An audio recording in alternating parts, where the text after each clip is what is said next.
Ladies and gentlemen, my name is Total Biscuit of the Wild Podcast, Blue Please over on CynicalBrit.com, and as you can see, today we're going to be having a look at Desolace. I've decided to start putting in before and after maps to help give you an impression of the changes that you're about to see. So let's get on with it right now as we enter what was once a fairly desolate and, surprisingly enough, in many places still is pretty damn desolate place. My petition to have it renamed Happy Fun Joyland was apparently denied. We're going to have a look first at Thunder Axe Hold. Now, I was hoping that we'd see some major changes here, perhaps see the Burning Blade advancing or more heavily fortifying this area, but not from what I can see. I think the texture work seems to be a little bit polished up. Does that look better to you? I think it looks better to me, as far as I can tell. Maybe it's just the unique perspective from the air, but hey, whatever. Now, I did go inside here and check, but nothing's changed, so I'm going to skip forward to something a little bit more interesting, which was in the building off to the left. Inside the building looks fairly par the course for the Burning Blade. There's demon summoning going on, and of course a sexy party, which I'm apparently not invited to. They want me to get the hell out. That wasn't the interesting part. What happens next is a little odd. Why am I suddenly a demon? Have a look at the buff right there. It's pretty mad. Well, yeah, I got turned into a demon when I ran in there. Apparently it's some kind of... I'd call it a stacking debuff, but it's not much of a debuff. Ah, there's no dance command. That's disappointing. I have no idea. I had a look around on WoW-Wiki, and I'm fairly sure that didn't happen before. Right, okay, so we've become a demon. That's a pretty good start. Let's go and have a look at the giant tree thing. This is the major change to this zone, and it's called the Cenarian Wildlands. This is where the Kodo Graveyard used to be. You can still see some remnants of that, but the massive ecological changes seem to have turned this once desolate place into a tropical paradise. Lush flora and fauna abound, ladies and gentlemen, and of course the Cenarian Circle, or Expedition, or whatever the hell they call themselves these days. They do seem to be a fan of rebranding. They've taken full advantage to be tree-hugging hippies in the middle of a desert. Very nice looking area though, no doubt about that. I have to wonder where the gazebo came from. Did they just buy it from IKEA and assemble it there, or...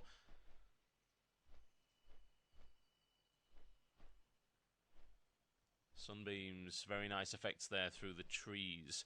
It's not a huge area, as you can see. Doesn't take all that long to get across, but hey, it's a change from what was there before, a bunch of bones.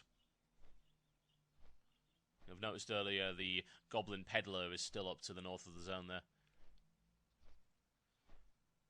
What better way to spend the afternoon if you're a Tauren than building some totems in the middle of nowhere? Right, let's head over to the coast, shall we, and see what's changed. Not a huge amount, but there is one thing I would like to point out, so let's speed this up just a little bit. Dust devils abound as well. Certainly the elements are having their effect here too. I wouldn't be too surprised by that. It's a common theme of Cataclysm. A little bit of a Blood Elf camp out here called Furian's Post. A couple of vendors, nothing special. I imagine there will be some questing around here at some point. That's a new area. That definitely wasn't there before.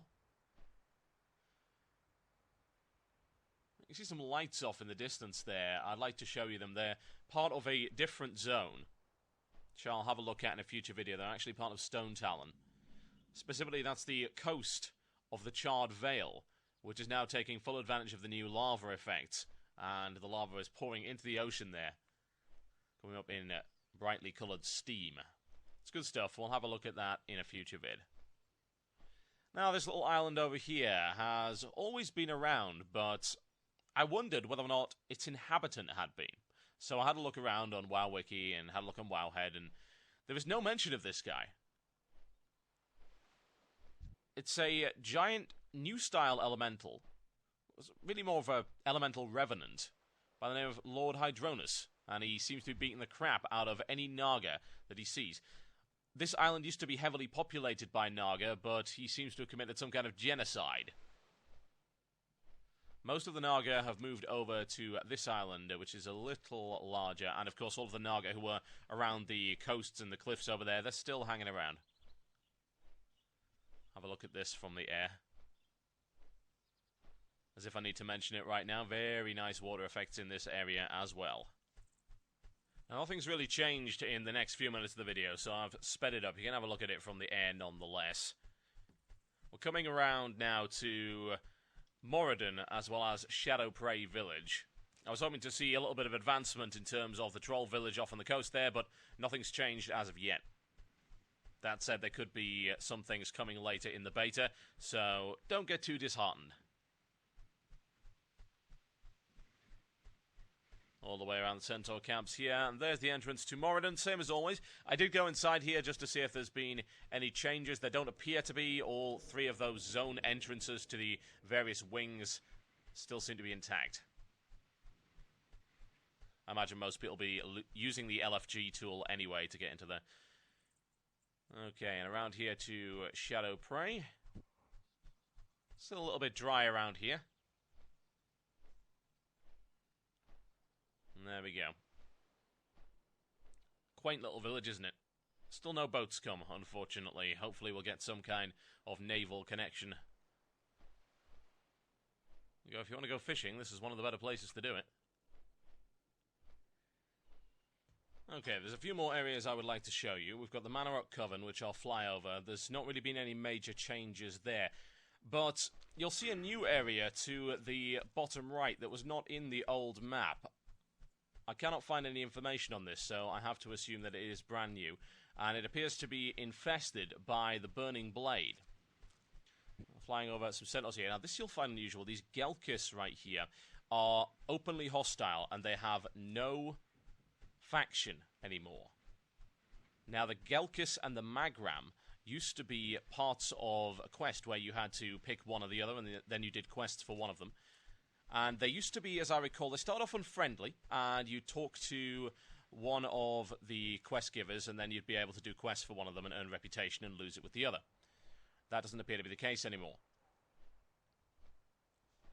Now, if my maps are correct, the topography of this area has changed, and it seems to have unearthed some, what are these, giant murlocs? I have no idea.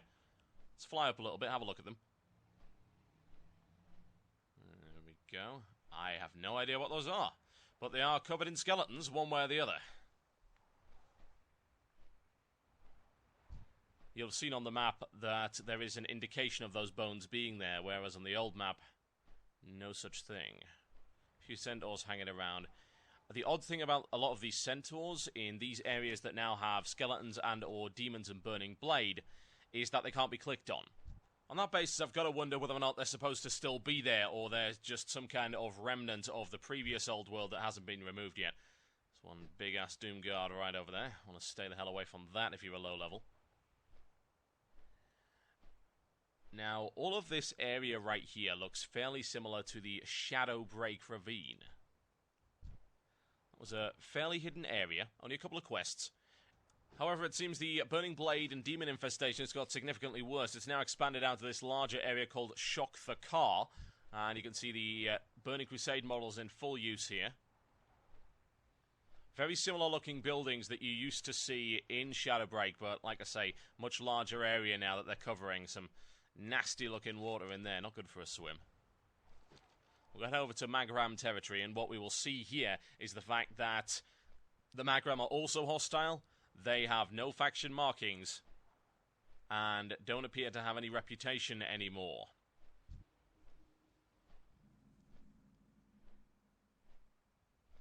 It's very odd. I would have thought that the whole war between the Centaur clans was central to this zone, but it seems to be more a case of trying to repel the infestation of the Burning Blade and getting rid of the demons now than fighting with horse people. Now we're going to head over to here where there used to be an infestation of nasty little satyrs. They are still there.